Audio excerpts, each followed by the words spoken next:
L'Australie abrite certaines des bestioles les plus brillantes, les plus audacieuses et les plus inquiétantes. Dans ce monde miniature, les apparences sont trompeuses. Les araignées ressemblent à des fourmis et les insectes se meuvent comme des feuilles. Ils s'adaptent selon leur objectif. De constructeurs à assassins. Certains collaborent. D'autres agissent seuls. Chacun se bat pour survivre sur cet ancien et vaste continent.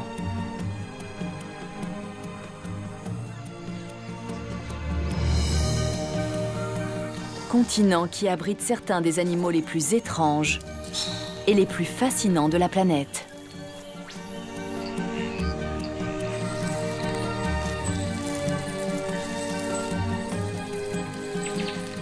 Voici la vie secrète des insectes et des papillons.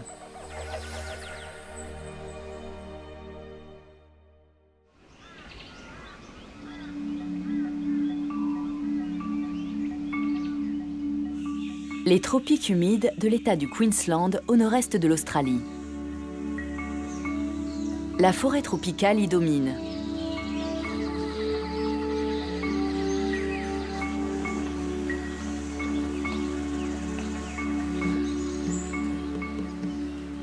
Pour l'œil humain, il n'y a rien d'autre à voir que de la verdure.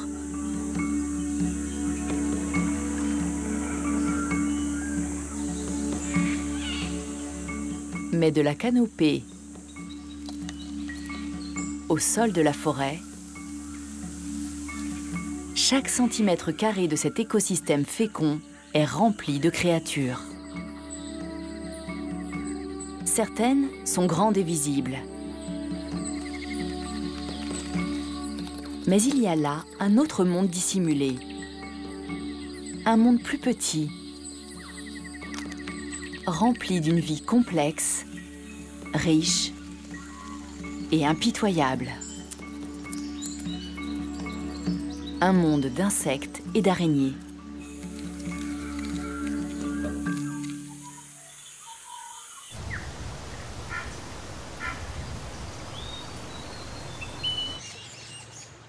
Nulle part ailleurs en Australie, on ne rencontre autant de diversité d'insectes que dans cet état du Queensland.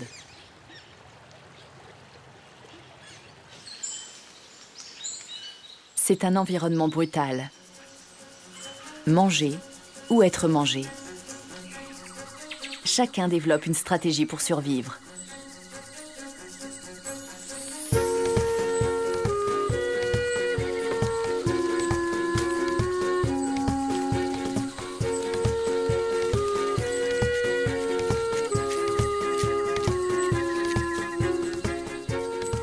Il y a en Australie 400 espèces de papillons. 60% d'entre elles vivent dans l'État du Queensland. Certaines sont incroyables.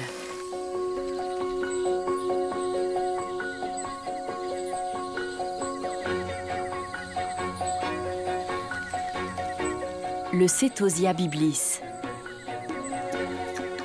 Le seul papillon rouge d'Australie et l'un des seuls papillons rouges au monde.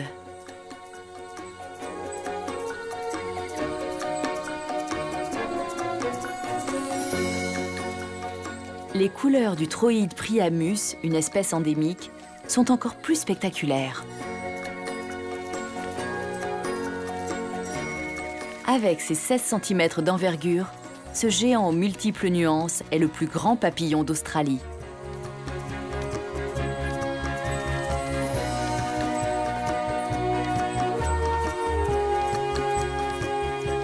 De l'orange vif du Vindula arsinoé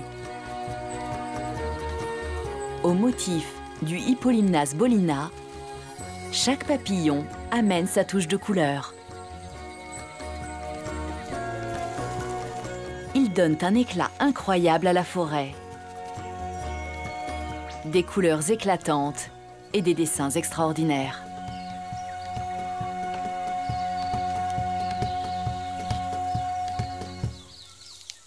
Mais pour une brève période seulement.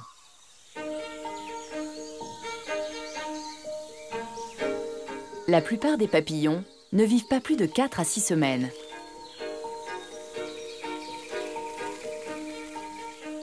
Leurs ailes ne se remettent pas des dégâts qui leur sont infligés. Chaque coup a de lourdes conséquences.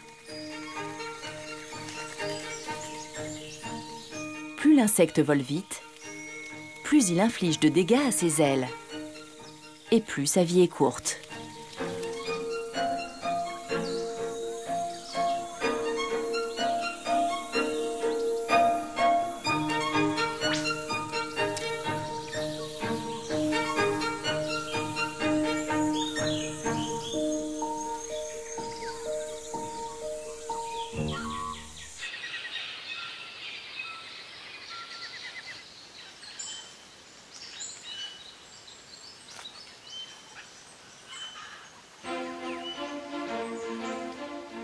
Tout commence avec la ponte des œufs.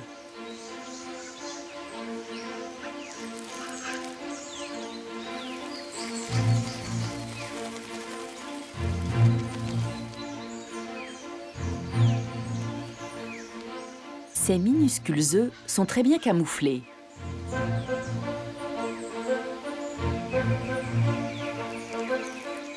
Chaque papillon en pond des centaines durant sa courte vie.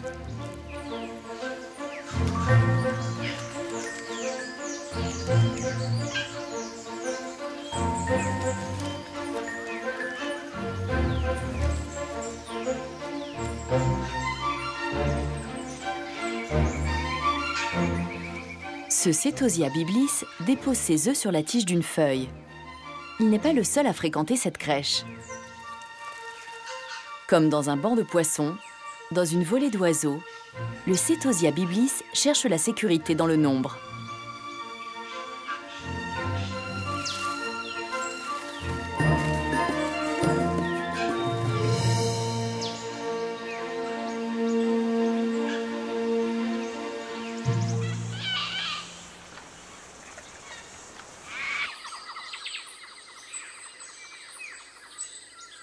Pour ces œufs du Troïde Priamus, l'heure est à l'éclosion. Cet œuf a été pondu il y a 8 jours. La minuscule chenille ne deviendra papillon que dans 7 ou 9 semaines. Elle se nourrit, croît rapidement et mue au moins 4 fois. Les chenilles croissent par étapes. Quand elles sont trop à l'étroit dans leur peau, elles muent et en recréent une un peu plus spacieuse. Ces mutations nécessitent énormément d'énergie et donc énormément de nourriture.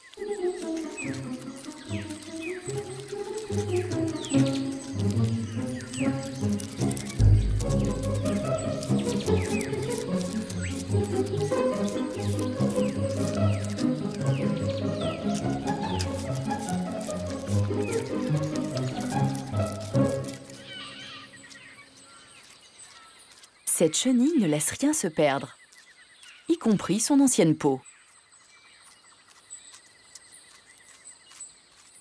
On ne sait pas vraiment pourquoi les chenilles mangent leur mue. C'est peut-être un supplément de nourriture, ou bien pour effacer toute trace de leur présence, afin que les prédateurs ne viennent pas voir de plus près.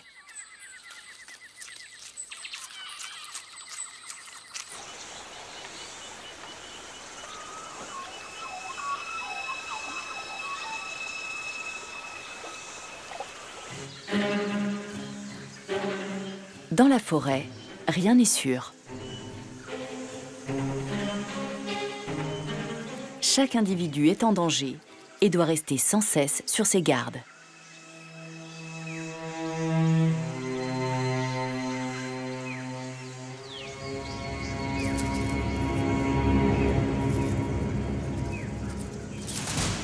Cette minuscule chenille se dirige tout droit dans les mâchoires d'une fourmi tisserande.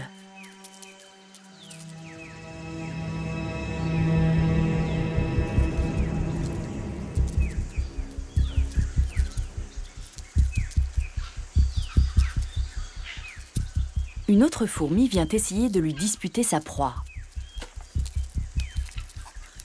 La chenille est au cœur d'une lutte acharnée. Il n'y a aucune échappatoire.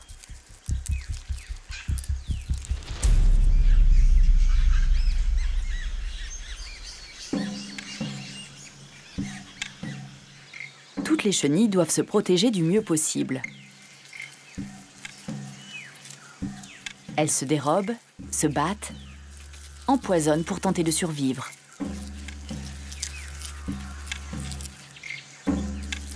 La chenille du Hippolimnas bolina est munie d'épines pointues pour éloigner la plupart des oiseaux.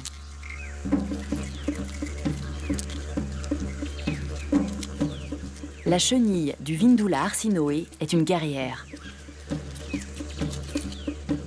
C'est la larve de papillon qui possède les plus longues épines. Son corps est aussi très toxique.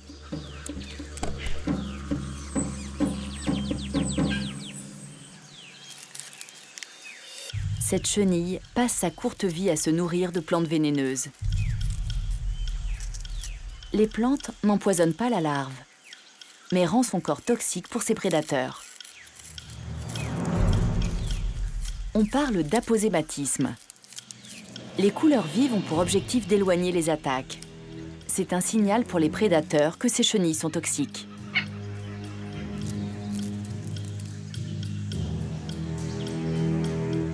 La chenille du Troide priamus est une cible bien plus dangereuse.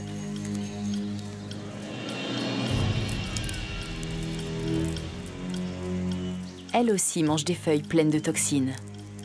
Son corps épineux constitue un poison pour les prédateurs. Mais elle a aussi une arme secrète.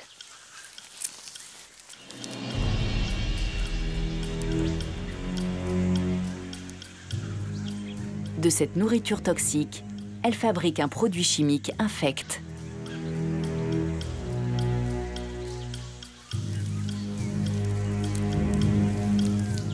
Sous la menace, elle peut faire jaillir l'horrible liquide des cornes situées sur sa tête. Ce qui peut suffire à décourager l'assaillant.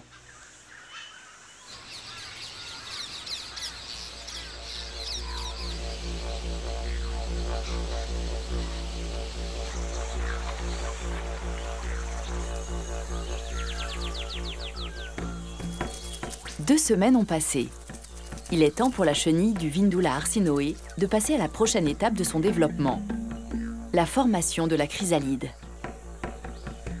La chenille a quitté la plante dont elle se nourrissait pour une autre lui offrant un grand nombre de feuilles et, plus important, un abri. Elle a préparé un support de soie sur la feuille. Elle se suspend maintenant grâce à une série de crochets appelés crémastères.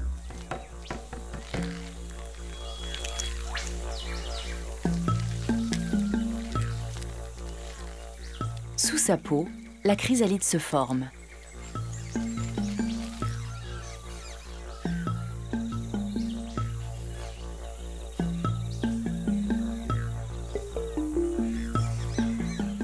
Ce stade de la chrysalide, qui dure une dizaine de jours, fait d'elle une cible facile.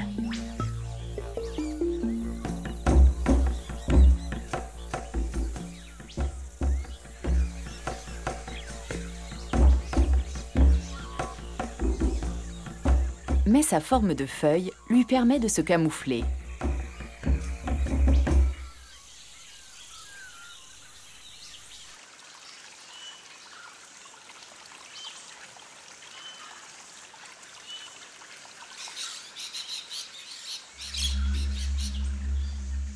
La chenille du Troide priamus a une technique différente. Elle aussi crée un support de soie pour s'arrimer à la tige.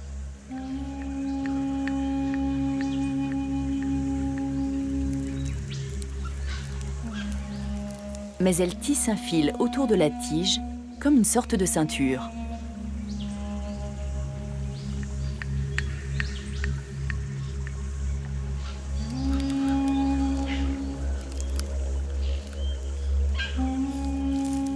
Elle se débarrasse de sa peau de chenille et se transforme en chrysalide.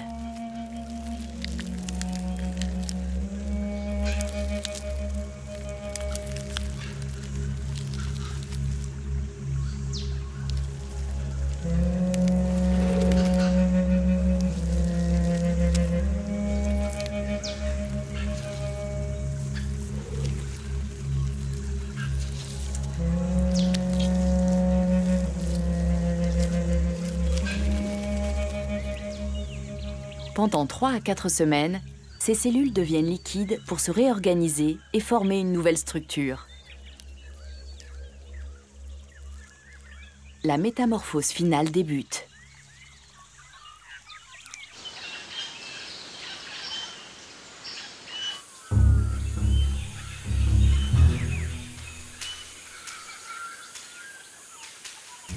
Plus bas sur le sol, la vie continue.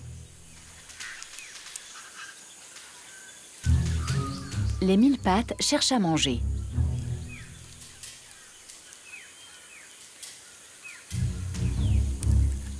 Ils se délectent de plantes en décomposition et tiennent un rôle clé dans l'écosystème en assimilant ces restes de végétaux.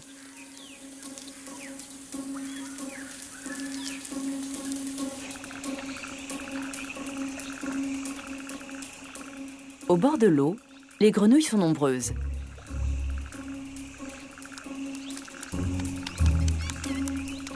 Elles pondent leurs œufs dans les eaux les plus calmes possibles. Cette grenouille géante, qui porte bien son nom, pond 1 millier d'œufs en une seule fois. Les têtards et les jeunes grenouilles sont un régal pour d'autres espèces. Dans les airs, les libellules foncent. Ce sont les plus rapides du monde des insectes, atteignant la vitesse de 58 km/h. Mais agilité et vitesse ne suffisent pas toujours pour les protéger du poisson archer.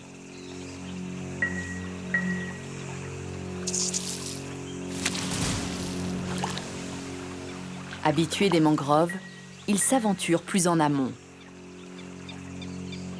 Grâce à de puissants jets d'eau, il peut toucher un insecte à 2 mètres de distance. Il s'avère dangereux pour une chenille de former sa chrysalide trop près de l'eau.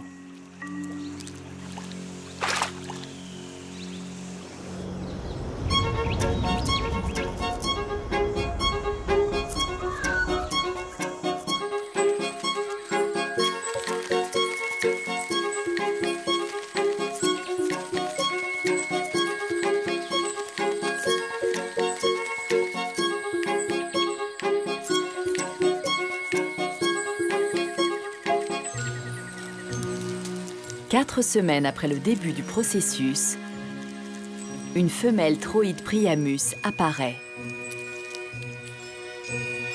C'est l'un des spectacles les plus extraordinaires du monde des insectes.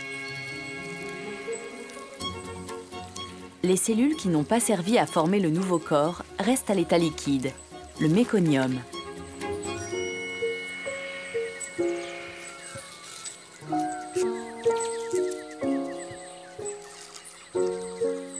La femelle fait monter du fluide depuis son abdomen dans les veines de ses nouvelles ailes fragiles. Il leur faut quelques heures pour durcir et sécher. Puis, elle est prête à voler.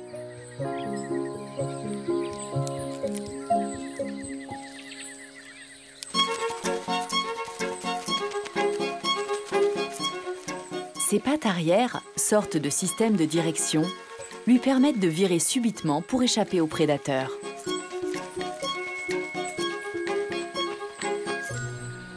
Le papillon ne vivra que 6 semaines. Il doit s'accoupler au plus tôt et transmettre ses gènes à la génération suivante.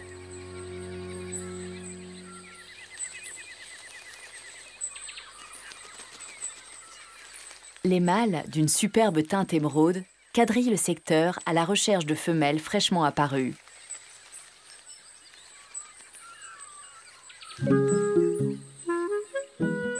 Un mâle l'a repéré. Il est temps de passer aux choses sérieuses.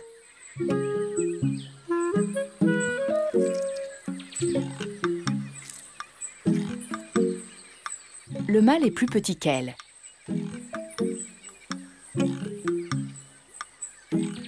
S'il devait être interrompu dans leur acte, la femelle s'appuierait sur sa grande envergure pour s'envoler et embarquer le mâle avec elle.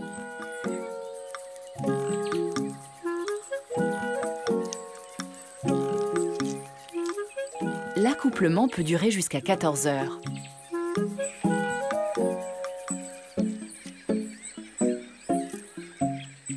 Le mâle va féconder chacun des œufs. On pense qu'il reste ensuite avec la femelle pour empêcher tout autre mâle de l'approcher.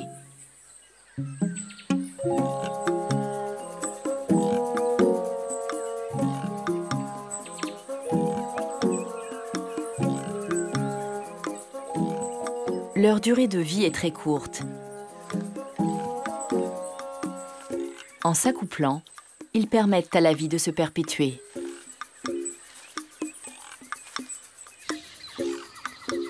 Bientôt, une nouvelle génération va commencer sa métamorphose.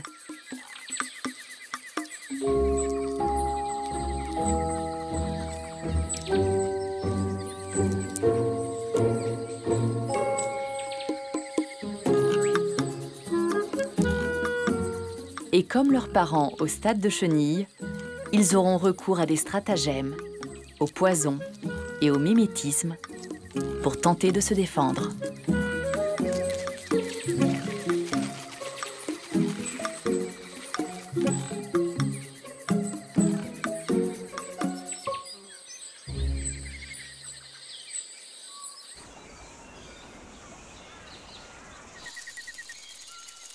Maîtriser l'art de la dissimulation est affaire de survie.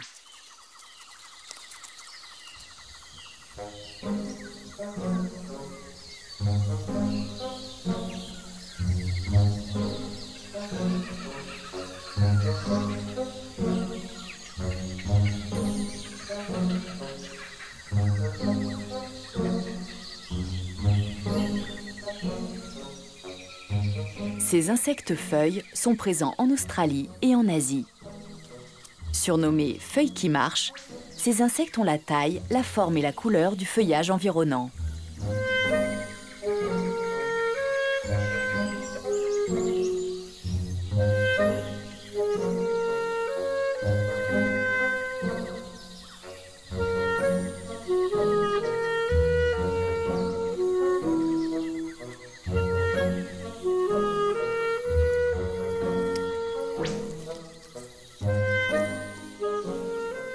Ces mouvements sont également une sorte de camouflage.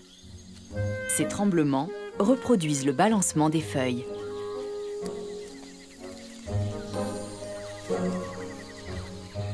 C'est un bon camouflage, idéal pour détourner l'attention de prédateurs, tels l'autour blanc qui vit dans la forêt.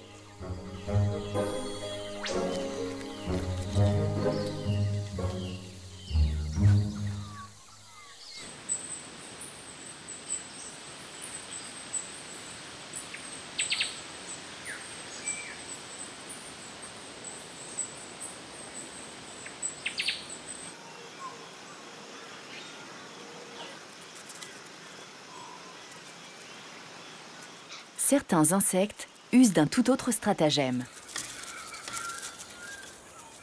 Pour beaucoup, croiser la route de ces fourmis tisserandes voraces est synonyme de mort.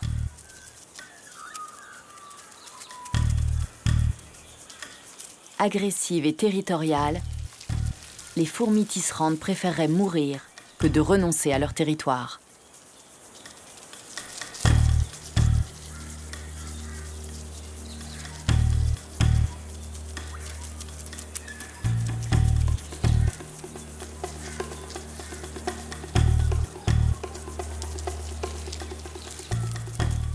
Elles s'unissent pour vaincre, puis pour démembrer leur proie.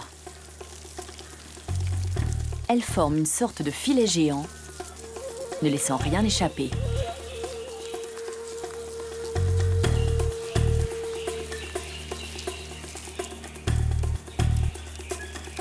Une colonie établie de fourmis tisserandes peut traquer des millions de proies chaque année.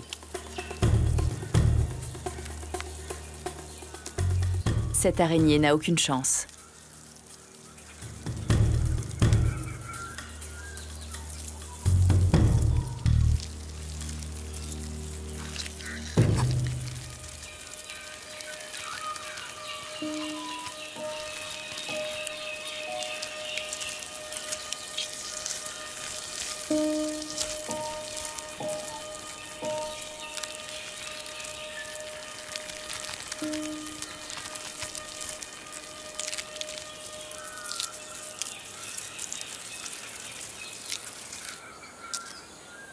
Cette araignée dite sauteuse est la reine de la tromperie.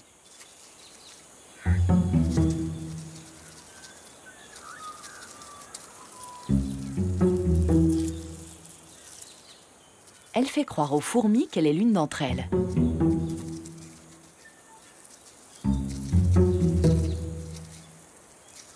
Les fourmis se fient moins à leur vue qu'aux signaux chimiques pour distinguer les amis des ennemis.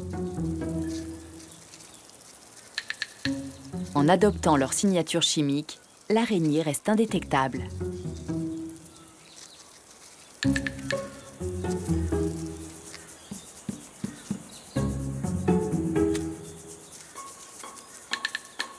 Ce mimétisme chimique n'est pas seulement une brillante stratégie de défense, mais aussi une technique efficace de prédateur. Les fourmis pensent qu'il s'agit là d'une des leurs. Elles ne l'empêcheront pas d'entrer dans leur nid. L'araignée s'en prendra aux œufs, aux larves et aux nymphes.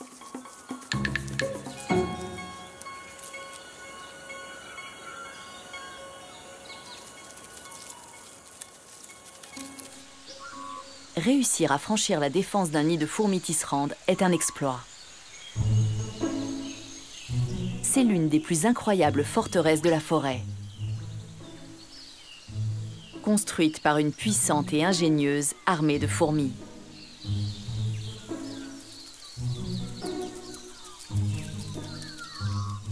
Qu'on la trouve en Afrique, en Asie comme en Australie, une colonie de fourmis tisserandes peut compter 500 000 individus.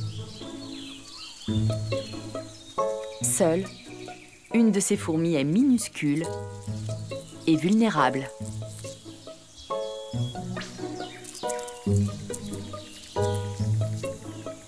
Ensemble, elles constituent une incroyable force d'action.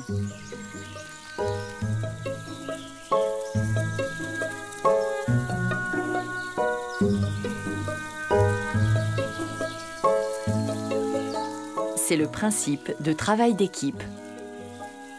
Elles se préparent à construire un nouveau nid. À l'aide de leurs pattes et de leurs mâchoires, les fourmis rapprochent les feuilles les unes des autres.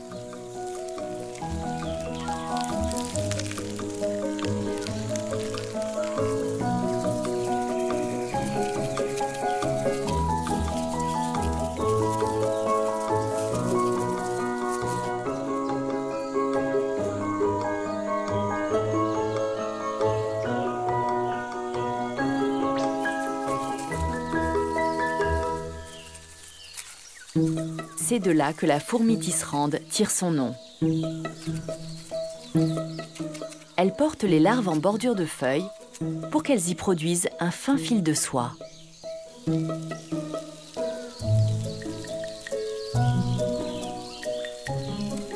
Les fourmis disposent les larves là où il faut. Elles les placent la tête près de la feuille. Les larves produisent de la soie qui adhère à la surface de la feuille. Un métier à tisser organique.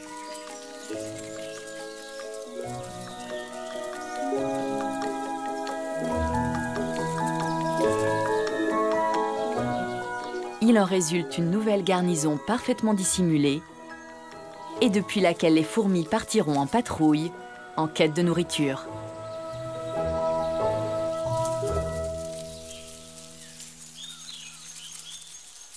le travail d'équipe ne se limite pas à la chasse ou à la construction. Ces fourmis s'occupent d'une de leurs reines, encore au stade larvaire.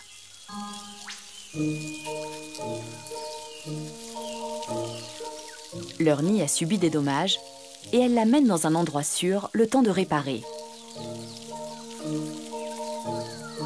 Quand elle aura achevé sa croissance, elle sera dotée d'ailes. Elle devra alors s'envoler et trouver un site pour fonder une nouvelle colonie.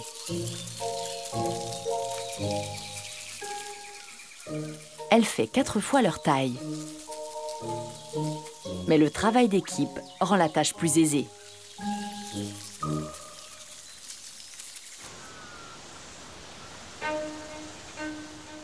La fourmi tisserande n'est pas le seul chasseur de la canopée.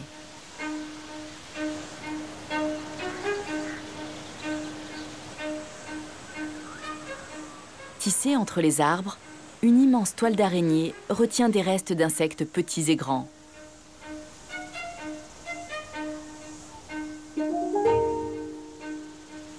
Elle a été créée par des Cyrtophoras. Elles sont présentes en Asie tropicale et en Australie. Chaque araignée de la taille d'une main a tissé une toile dense large d'1 demi-mètre. Tout comme chez les fourmis tisserandes, la coopération est de mise. Les Cyrtophoras vivent en colonie, fait rare chez les arachnides. Elles tissent leurs toiles les unes à côté des autres. Même si une toile seule est assez petite, une fois reliées entre elles, les toiles peuvent recouvrir des sections entières de la canopée. Grâce à ce réseau, les araignées multiplient les prises.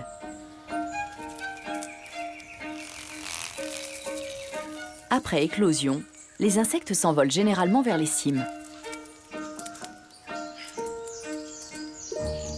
Tout ce qui se passe à proximité de la toile géante peut se faire piéger, y compris même de petits oiseaux. La toile est parcourue de vibrations. L'araignée la plus proche vient alors injecter son venin à la victime.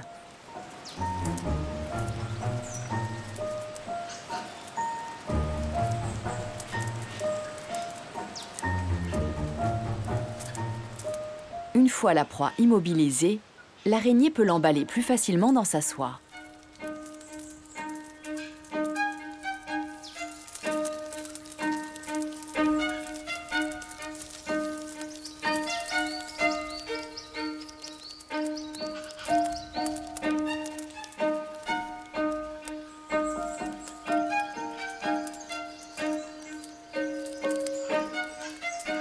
En peu de temps, tout est sous contrôle.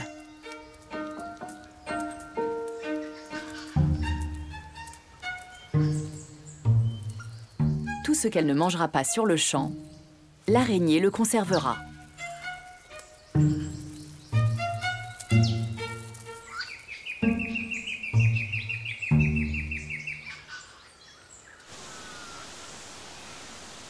Ces toiles resteront en place jusqu'à ce que de forts vents ou des pluies abondantes les détruisent. Les araignées en tisseront de nouvelles, ensemble.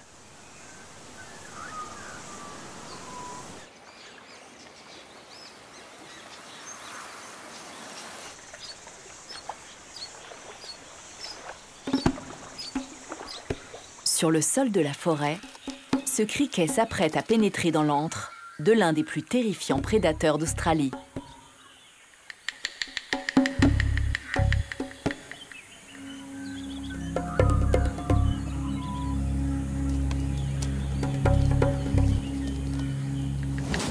La mygale australienne. C'est l'une des plus grandes araignées du pays, avec près de 16 cm de longueur. Son venin est assez puissant pour tuer un chien. Cette araignée vit au sol, dans les recoins les plus secs de la forêt. Elle a creusé un terrier profond d'à peu près 1 mètre. Seule, elle attend à l'entrée de son repère.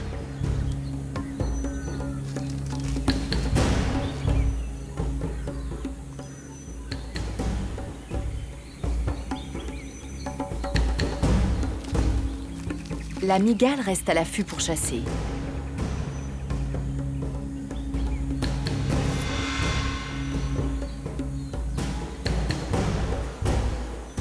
L'araignée se fie davantage au toucher qu'à la vue.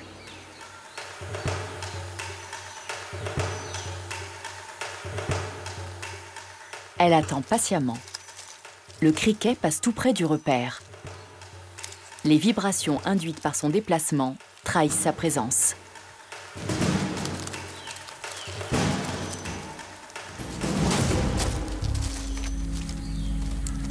Tout est fini en une fraction de seconde.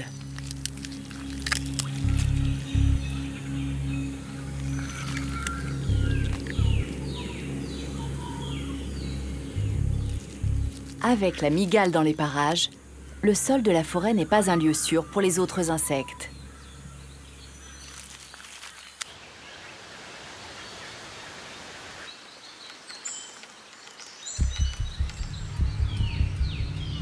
Dans les arbres, le danger est présent aussi. L'araignée chasseuse n'a pas recours aux toiles. Elle chasse ses victimes.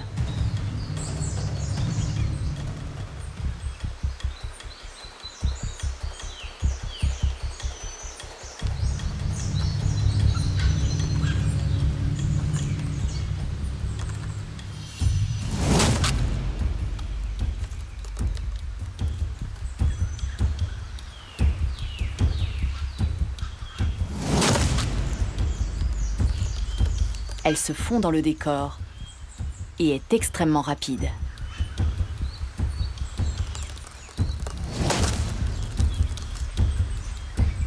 Le criquet n'est plus.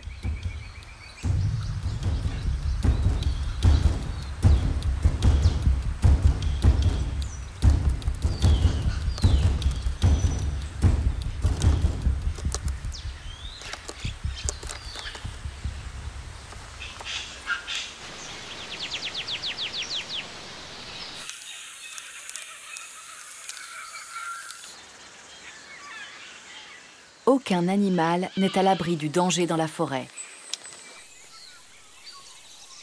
Le plus grand, comme le plus petit.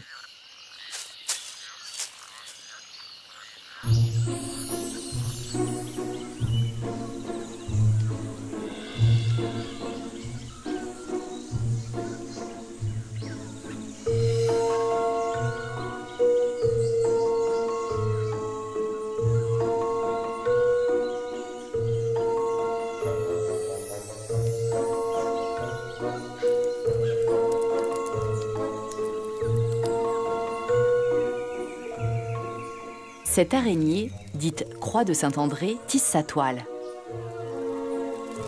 Elle n'est présente qu'en Australie et vit en bordure de la forêt tropicale.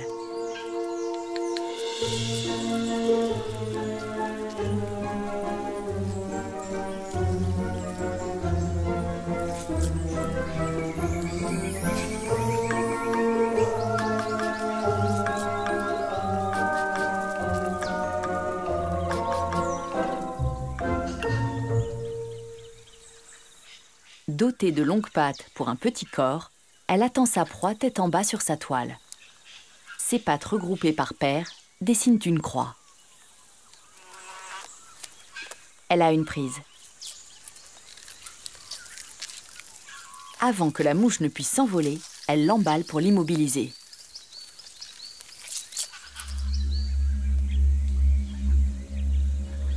Ces paquets de nourriture peuvent se conserver. Mais pas aujourd'hui.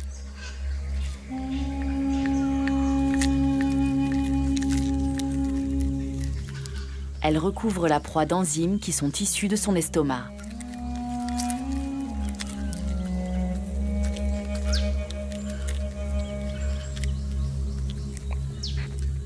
Ceci, combiné à l'action des crochets et des mâchoires, lui permet de réduire la proie à l'état de soupe.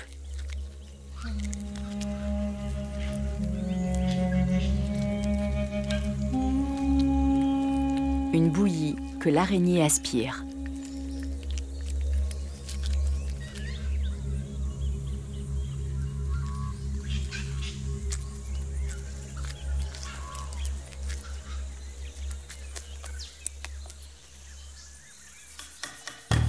Un mâle, plus petit, s'approche pour s'accoupler. Elle n'est pas intéressée.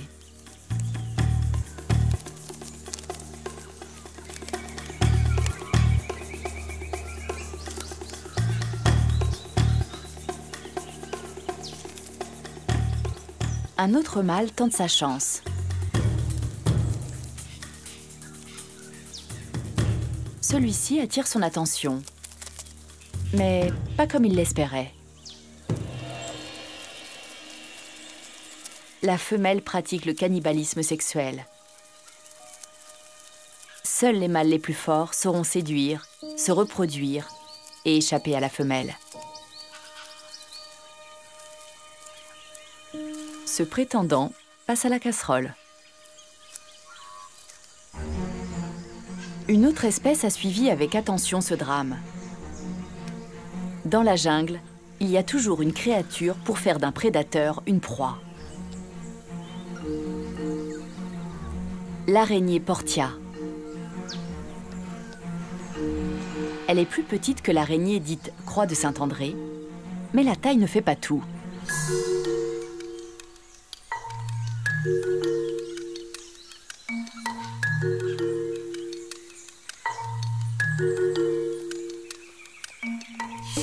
La Portia est une araignée surprenante. Elle est dotée de très grands yeux à l'avant. Elle est unique. Aucune autre araignée ne voit aussi bien qu'elle. Et ce n'est pas tout. Les scientifiques ont découvert que cette araignée possède un cerveau plus grand que celui des autres espèces.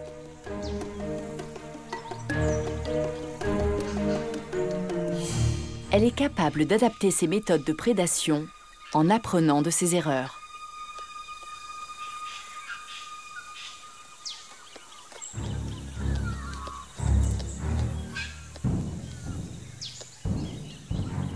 Elle prendra consciemment des chemins détournés pour attaquer. Ce comportement est la marque d'un être capable de résoudre des problèmes.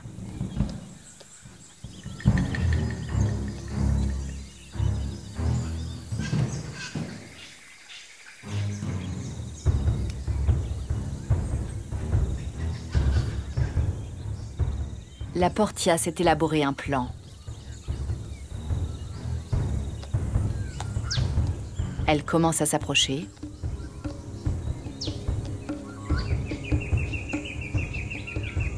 L'araignée visée détecte la présence d'un prédateur et tente de le décourager d'attaquer. C'est la technique dite trampoline. Elle essaie de compliquer la tâche de l'assaillant.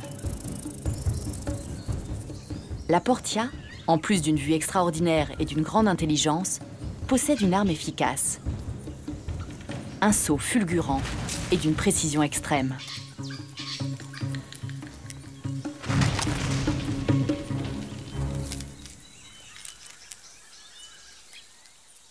Elle lui injecte ensuite un puissant venin.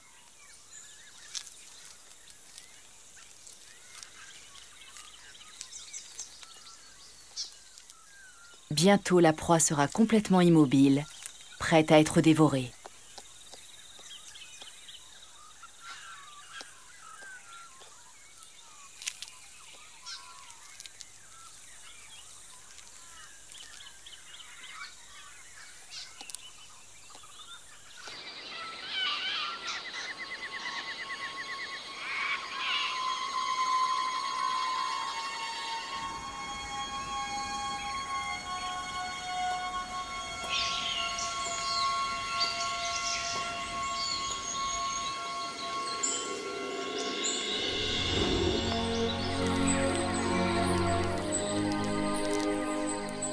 Les insectes et papillons d'Australie ont mis au point d'incroyables stratagèmes pour survivre. Des fourmis qui se servent de la colle des larves, aux araignées qui se font passer pour des fourmis.